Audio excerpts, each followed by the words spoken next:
Hello and welcome to the Schola Progenium. Today we're flying to Denmark to fight a guy.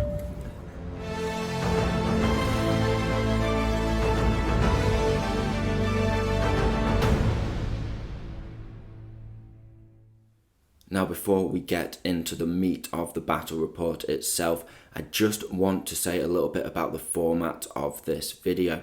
Now, in case you guys weren't already aware, maybe you haven't seen the first video in the series, me and JP were very lucky to be able to go over to Denmark recently to play in a series of games set up by Bo Mortensen himself, where we were basically trained by the Danish national team in order to increase our gaming level, to level up, so to speak, in preparation for the Warlord GT this summer.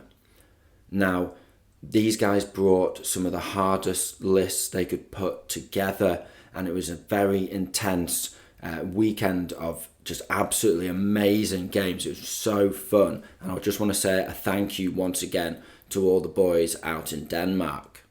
Now, of course, because we're in a super competitive environment and we were there to learn and make the most of our time, I didn't film every single activation, every single dice roll, and instead I'm just doing an end of turn summary where I go over what I learned and how the game developed after each turn. And with that being said, let's talk about who I was facing in this match. Well, it was Benny, and Benny is a veteran competitive player. He's fought all around the world in multiple WTCs and all kinds of tournaments, Scottish Open, Welsh Open, all of that. And he's an extremely precise player. I learned an absolute ton in this game, not necessarily about strategy, but although that was a part of it, but more of this was about the precision of how you play on a top table in terms of the rules. So not so much learning new rules, although there was a couple of those that I was unaware of, but more how you play it and what your opponent can call you out on, so to speak. Benny's a very strict player and he knows the rules inside out, top to bottom, back to front, like the back of his hand. So a good example of this would be when I declared my Bofors to fire at his truck at one point. I didn't declare the type of ammunition, just, of course I'm going to shoot the anti-tank ammunition, but he's pointed out to me that it's going to fire HE because I wasn't specific enough. And that's the kind of thing that you can get called out on when you're playing in the higher tables, when it really matters. So this game was just invaluable to me because it just taught me so much about, I don't want to say the etiquette, but the sort of way you must conduct yourself and the level of precision and awareness that you must have when you're playing against such an alert, switched on opponent with such a great knowledge of the rules.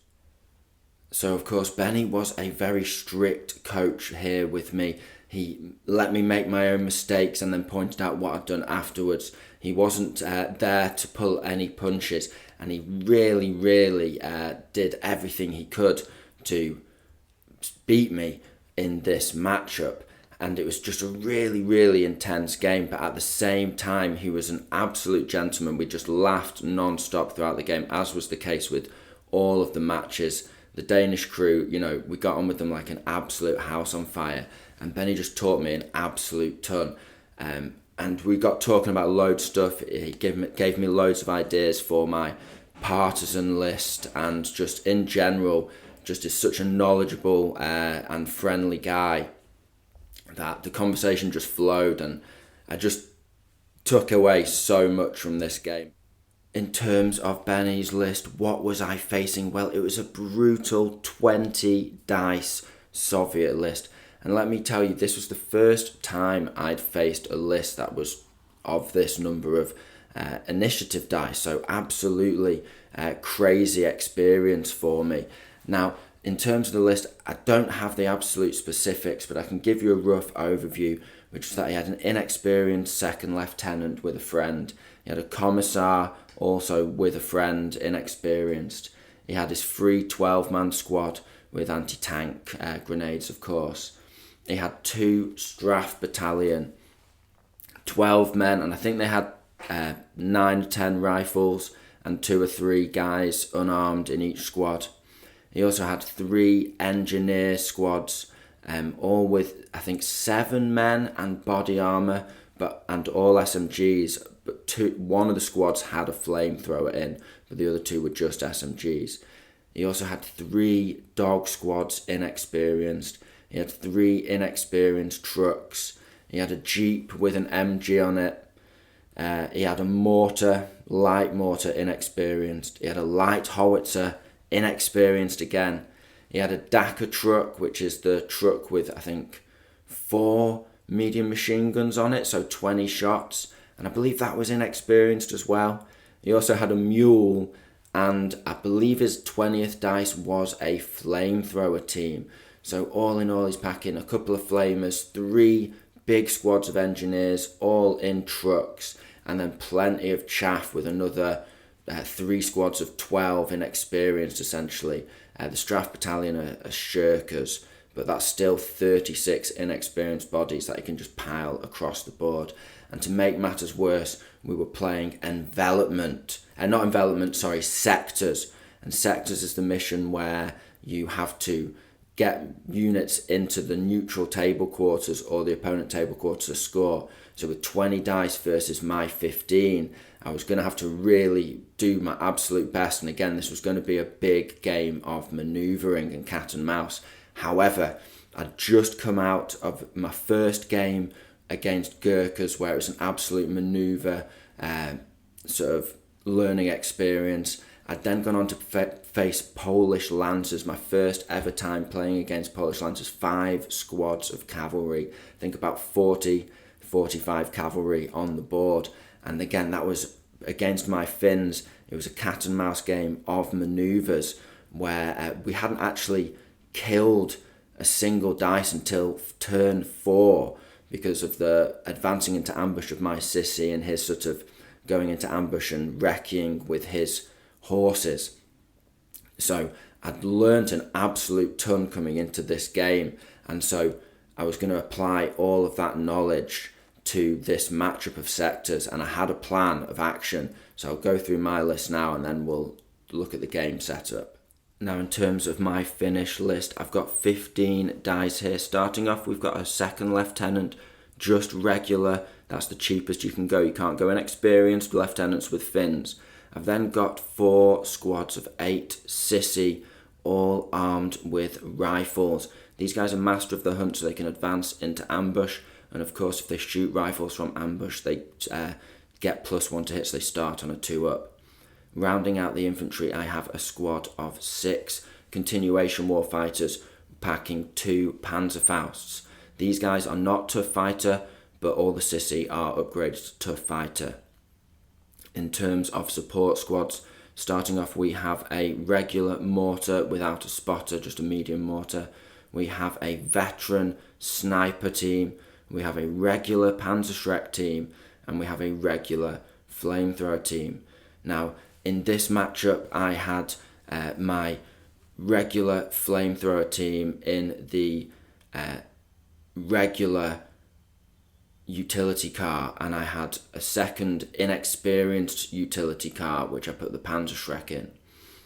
Rounding out the support, I also had a BT-42 and a regular Bofors heavy autocannon. And then I borrowed, when I was over there, a horse-drawn limber. And so I've got an inexperienced horse-drawn limber in this list as well, which puts me on exactly 1,100 points and 15 dice. So this first image shows the table as it stands at the end of turn 1. Now, of course, we had a prep bombardment. I actually ended up striking his inexperienced squad, killing one of them and upgrading them to regular. And I got roughly 2 pins on almost every squad that he deployed, and he had 10 units on the board.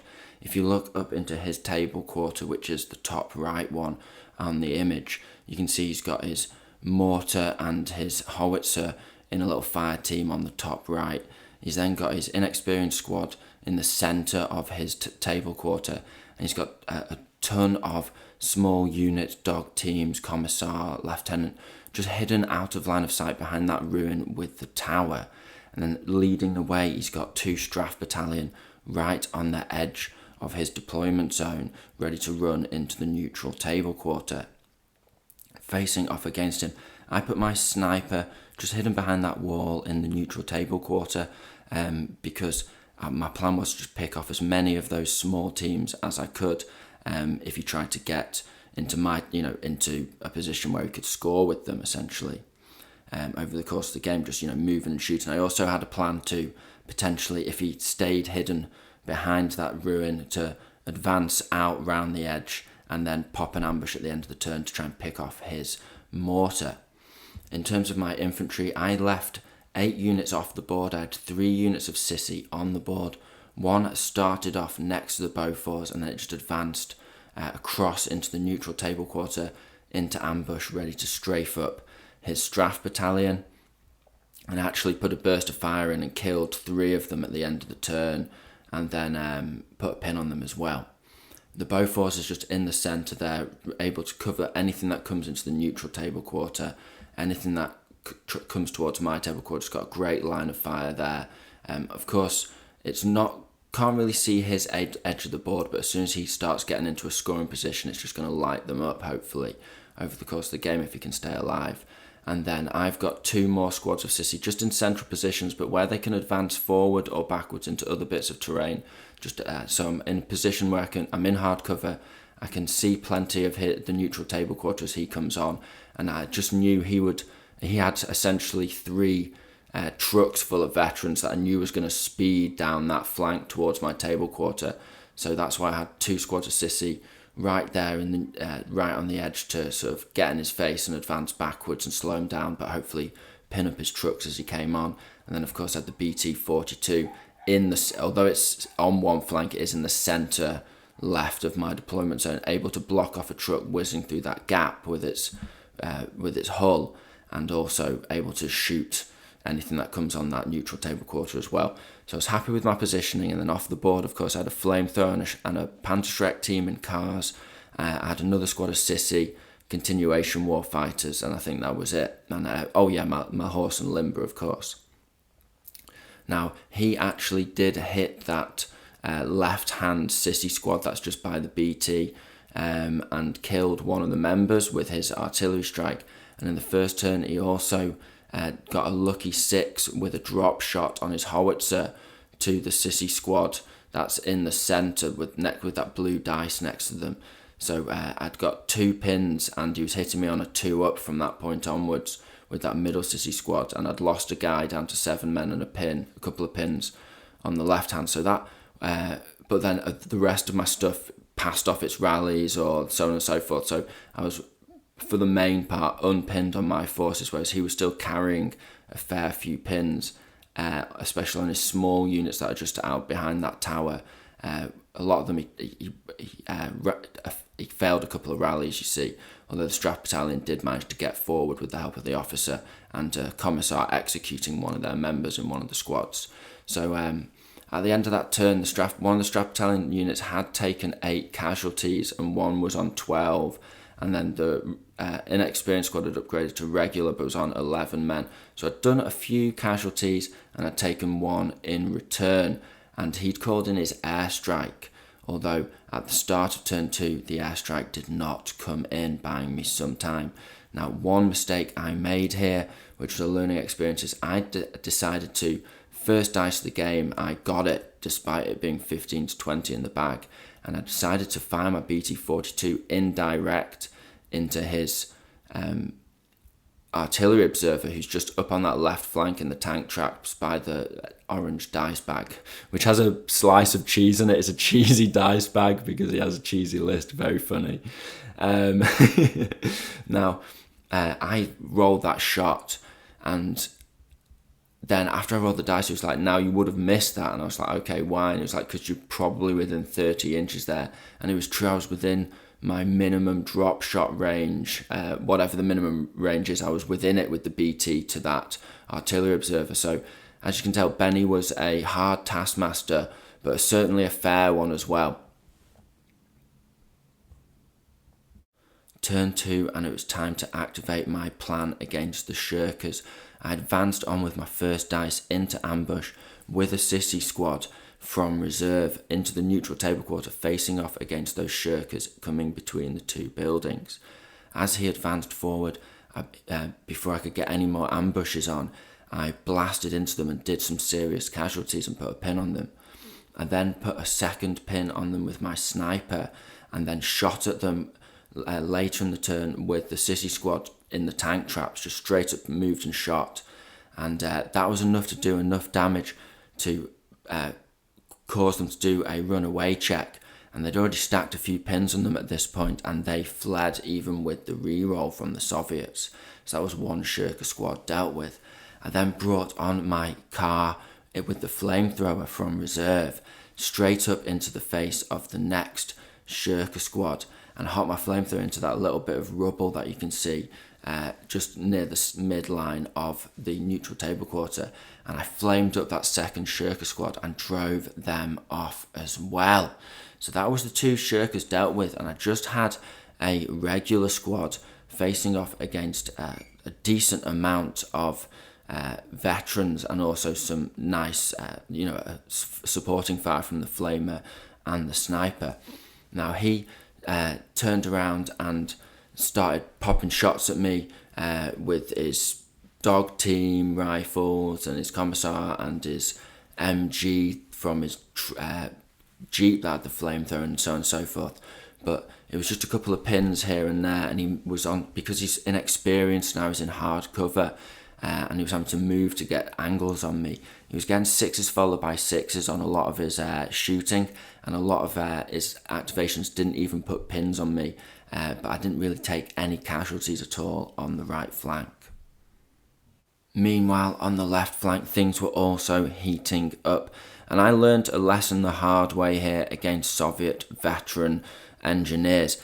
I dashed on my Panzerschreck team up to this wall and managed to get a shot and actually knock his truck out full of engineers that he'd driven on up the board at the end of I think just at this turn here, start of this turn. However, I knocked it out, which was great, but only put 1 or 2 pins on them as they disembarked and were forced out, and I didn't kill any of them on the disembark. And then because the explosion counts as small arms fire, it's just so they still get that 6 up, which was a lesson learned, something very interesting. And then they got a disembark of 6 inches out up against this wall, so now they were super danger close against my Panzerschreck team. Although they were forced down for the turn, there was not much I could do about them. If we then zoom out to take a broader look at the left flank, you can see that he's got another truck come on there, although his Dakar truck did fail to come on in the second turn and stayed in reserve. However, that truck's also got engineers in it, and he's coming on right up to that sissy squad, who he then hit again with his howitzer before I could do anything. I was forced to go down, which meant I couldn't rally them. They took more pins, they took more casualties, and they're just really getting beaten up here by that howitzer in preparation for that next squad of engineers to hop out and brass them up. However, because he ran on with his truck, he couldn't hop the engineers out this turn. And so rounding out turn 2, if we look at the whole battlefield from the Finnish side of the board, we can see that I'm leaving that Bofors on ambush there, ready to shoot at any of the engineers that come into my line of sight, because I haven't really got anything to shoot at the moment because of all these ruins obscuring my line of sight. As I said, I wouldn't have angles early on, but he's a real danger to them as they try and get out and kill my sissy. I also had another squad of sissy in the centre there. They'd shot across into the engineers and managed to get a pin on them and a kill with a lucky 6. That accurate rifle fire again, giving me that chance to get those wounds through. So all in all, we're tickling the engineers. We're not getting much done, but we are prepared for them to come in. And on the right flank, we've really beaten up the Soviets. Turn 3, and Soviets start off by going for a 1-2 1-2 punch. They've got another squad of engineers come in at the back, and their Dakar truck dashes on, ready to support. Next turn, hiding behind, covering, concealing ruins, so to speak. So he knows he's got a second wave of engineers coming in, ready to score and mop up, and he decides to hop out both squads of engineers to try and hit my BT-42 with Panzerfaust and strafe up the infantry squads nearby. So the squad that I'd previously shot out of their truck with the Panzerschreck team hop over the wall with an advance. They strafe up the Panzerschreck team and kill them with the SMGs, and they pop a shot into the BT-42, but they only get a stun, and that was it. The next squad then decides to chance it because, as I said, he knows he's got more units coming up, so he's got units to spare on this flank. So he hops those engineers out past that ruin. He shoots backwards into the sissy squads that have been hit by like 2 howitzer hits and an airstrike, and artillery bombardment, and he manages to kill them off with the SMGs, and he then shoots those Panzerfausts off at the BT-42. But I got lucky with my Bofors, and I managed to get a specialist kill and kill one of his Panzerfausts before he fired. So he only had one shot. He did get the hit, but again, this time it was just a fire, which I managed to put out. So the BT-42 took a hammering. He then had moved his howitzer previously into position to start shooting at the BT-42 after having done a couple of drop shots. It was the mortar, I believe. And so he started dropping shots on the BT-42 with the mortar as well, and he was now on a 5 to hit them. So the BT-42's been stunned up and, getting absolutely battered, but he's still alive, thankfully. However, I have lost one of my precious sissy squads. My Panzerschreck team's dead. I've got a Dakar truck right in my face. I've got another truck full of engineers coming up shortly, and my final sissy squad's just surrounded on all sides. Although thankfully one of his engineer squads did of course get battered up by the ambush from the Bofors and the sissy as they hopped out initially. Over on the right flank, I decided to shoot my sniper into his regulars just to get a pin on them and kill one of them off, and put some of my sissy into ambush. And at this point, I think I was ahead on the dice. I'd killed a fair few of his units overall, and I'd only lost a couple in return. Remember, these photos are taken at the end of the turn, not during. Now, essentially, he then decided to chance it with a couple of squads in positioning with his dog squads. I remember he'd also exposed a couple of his dog squads and sort of smaller units here and there to try and get some pins off on me in the previous turn, try and get my sniper or my flamethrower, so on and so forth. So all of that combined together, that with accurate sissy rifle fire over on this flank from the 2 squads, and the sniper, I actually managed to kill off a couple of his dog squads. So he was just bleeding dice essentially, and I'd only lost 2, I believe, up to this point. So all in all, I was absolutely massacring the inexperienced units on the right flank, and he was just holding on now with a machine gun flamethrower, which he didn't dare get out because of my sniper and accurate sissy fire, so he just couldn't do anything with his flamethrower against my units on this flank. Turn 4 was a relatively straightforward one. He started off by launching another mortar shot into my BT-42. This time he hit him and stacked a ton more pins on him, but it wasn't enough to knock him out of the game. He then, on top of that, decided to bring up that third squad of engineers with the flamethrower in this time. This is the one that had refused to come on. He hopped out with the engineer squad right in the face of the BT-42. He aimed the flamethrower at the sissy squad in the ruin that were clinging on in the middle of my sector, and he missed with the flamethrower.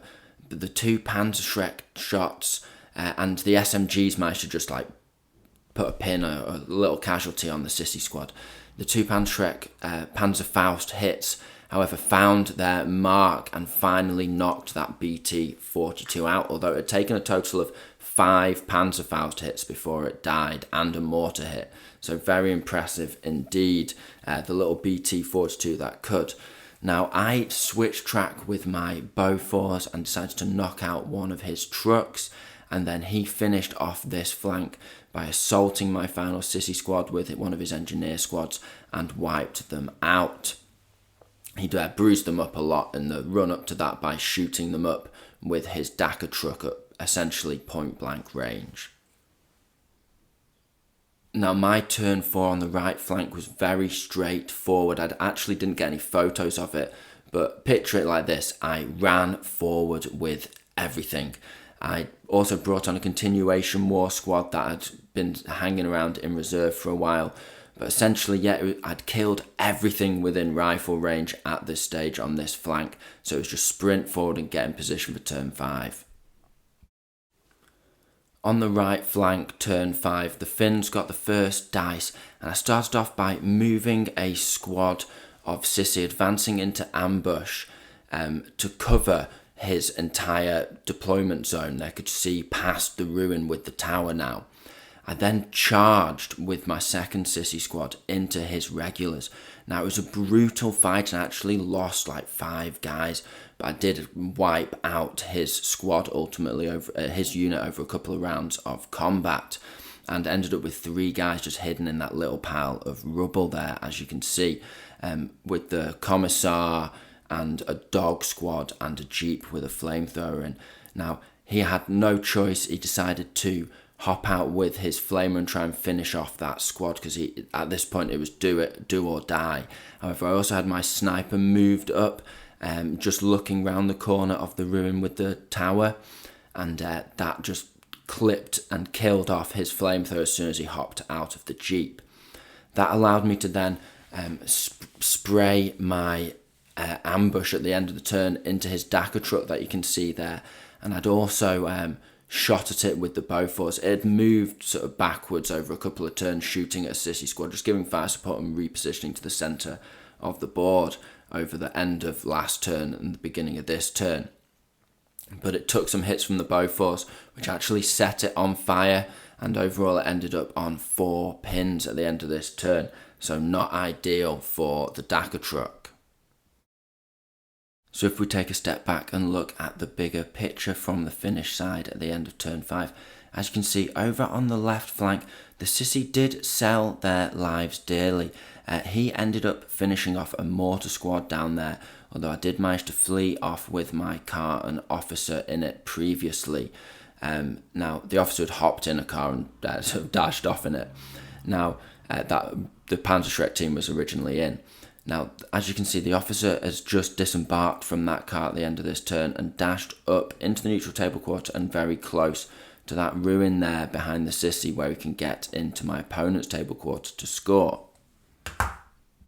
Another thing to mention is on the right flank, he'd done a lucky howitzer shot on a 6 into my car that had originally had the flamethrower in, and I'd put the flamethrower back in to try and keep him a bit safer from being shot at by the dog teams whilst they were still going, because I didn't want him to sort of luckily kill off my regular flamethrower. I thought safer in a car. But yeah, that howitzer repositioning and getting another lucky 6 on me, I think ultimately he put like 4 pins on that car and drove it backwards over a couple of turns. So that's a couple of units that are struggling to get into his deployment zone that could be scoring. So he is sort of fending me off. However, I've basically taken his table quarter at this point. He's just got a couple of remaining inexperienced units holding on. Whereas on his flank, he's got fewer units in my deployment zone and has lost more units getting there. And he's got fewer in the neutral zone too. So it's very close.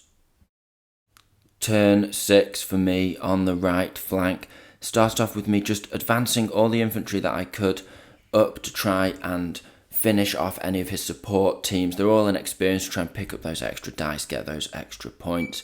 I also charged with my veteran squad that was in that little pile of rubble back towards the commissar who was hiding behind the tower.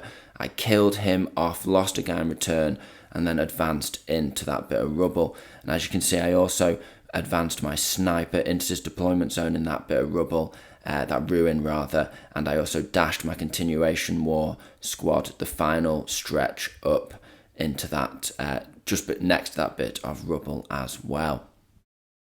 Another thing to mention was I had actually done a rally on my car with the flamethrower and the flamethrower themselves at the end of that turn, and so I managed to dash up with the flamethrower team and the squad into his table quarter to score another point, or another 3 points at the end of this turn.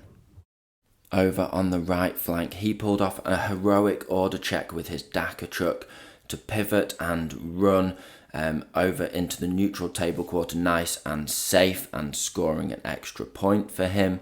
The truck didn't do much this game, but yeah, got a point in the end. Then as you can see there, overall he's dominating my table quarter, but he's lost a lot of trucks on the way in, so they didn't manage to score him anything, of course. And then his engineers are basically stuck with their short-range weapons, trying to get close enough to that Bofors to kill it. And in the end, I just went down with the Bofors, and he only really got one squad in, maybe two could have a go at the Bofors, and ultimately it just wasn't enough to finish off the Bofors on that flank. So the officer had also hopped in a car and escaped off into a neutral table quarter, and then he did manage to, I believe, I'm not sure, the car stopped moving for whatever reason. Maybe he'd immobilized it, maybe he pinned it at one point as I was escaping. But the officer did eventually dash from that neutral table quarter up into that little ruin that's just giving him cover, and he just managed to squeeze into my opponent's home table quarter, scoring me another 3 points. Then you can see that car just abandoned down there on the flank on my board edge. So overall, we'd done some final dashes, some final manoeuvres. We'd both dominated each other's home table quarters. So what was the scores on the doors? Well, he had one extra unit in my table quarter over mine in his. I remember that for a fact. However, I had 2 or 3 more kills, maybe a couple more over him. I'd really massacred a lot of his inexperienced forces and sold mine dearly in return. And so overall, with having an extra unit in his neutral table quarter, in my neutral table quarter over him in terms of neutral scoring, it was actually 26-27 to me. So a draw in the Finns' favour on the third game of the day. And I was absolutely over the moon with that result, let me tell you. Benny was, an absolute gent, and he gave me a couple of his dice, a couple of his lucky dice as a memento for the game. And we ended up, over the course of the evening, between us and Bo and Michael Fay, and just polishing off a bottle of rum and talking about bolt action tactics and all that we'd learned late into the night. So what did I take away from this game? Well, it was, again, all about positioning, and that was really the lesson of the trip in many ways. Is always be looking 2-3 turns ahead, look at where your opponent's going to try and get. You're trying to block. In this game, I'd picked up the idea of blocking off the direction that vehicles can go by wedging one of your vehicles between 2 ruins, or a ruin and a wall, and I did that. Which was useful. So his trucks, it didn't really matter in this game, but it was just cool to try it out. The flamethrower and the sissy sort of working together in combination. Everything was just sequencing at this point. Everything was flowing together. I was activating stuff in the right order. For example, when I moved one sissy squad up into a ruin, because I knew I wanted to charge the next sissy squad, and I knew if he had the next dice, he could flamethrow that sissy squad. So it just meant that they were covered and getting the sniper in position continuously. And it was just an absolutely great game for sort of moving and shooting. And another thing was I learned a lot about reserves. In this game, I usually try and pile as much of my army on and don't use reserves that much. But actually, when it's a game where you're trying to score by positioning, I sort of have learned that maybe starting off with a lot of units in reserve was really, really useful, and it helped me just come on and really bully all his inexperienced units.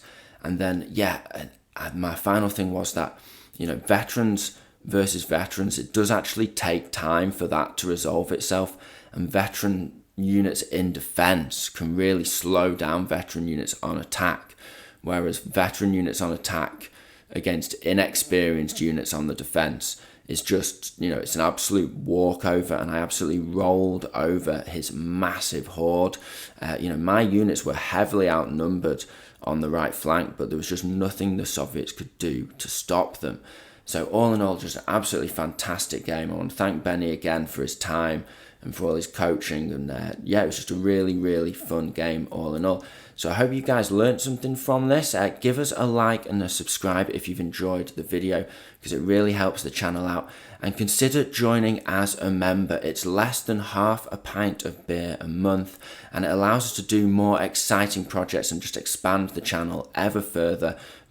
So with all that being said, I hope you found this video interesting and entertaining. This has been the Schola. Thank you very much for your time. Goodbye.